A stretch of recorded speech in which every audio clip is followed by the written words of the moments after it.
Nous avons un sérieux problème, c'est de ne pas comprendre comment fonctionne le monde spirituel avant que Christ ne vienne et comment fonctionne ce monde-là après que Christ soit venu. Il y a une confusion des deux phases-là qui font qu'on prend les réalités d'avant que Christ ne puisse nous sauver, on les amène dans le salut. Je peux vous donner un exemple. Lorsque Jésus dit, Pierre, il dit, Simon, Simon, Satan vous a réclamé pour vous cribler comme du froment. J'ai prié pour toi.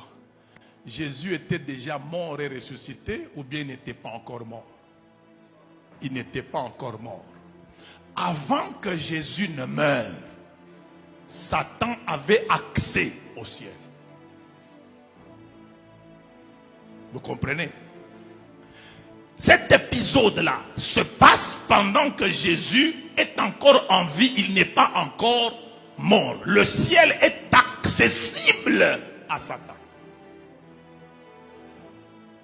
Pour preuve, vous allez voir que chez Job, quand Dieu appelle les enfants de Dieu, qui vient aussi? Satan vient aussi parmi. Il vient là comment? Parce que l'homme au jardin d'Éden est mort spirituellement. Dieu lui a dit, le jour où tu vas désobéir en mangeant, tu mourras. Or, l'homme est celui à qui on a remis la domination de la terre. La Bible dit, les cieux sont les cieux de l'Éternel et il a donné la terre aux enfants des hommes. Maintenant, l'homme en désobéissant, il est mort. La terre n'avait plus son propriétaire normal. Et celui à qui il a obéi, Satan, est devenu son maître. Chacun de nous devient esclave de ce à quoi il se soumet. Dès que tu obéis à un esprit, tu deviens esclave de cet esprit. Ce qui fait que dès lors que Adam et Ève ont péché et ils sont morts, Satan a récupéré illégalement les droits de contrôler la terre. Parce qu'il est un ange, il n'est pas un homme. La terre a été donnée aux hommes, pas aux anges. L'ange s'est retrouvé avec la terre, un ange déchu. C'est pour ça que quand on doit traiter les affaires de la terre et que Dieu doit traiter de ces choses-là, celui qui avait la terre en main doit venir se présenter.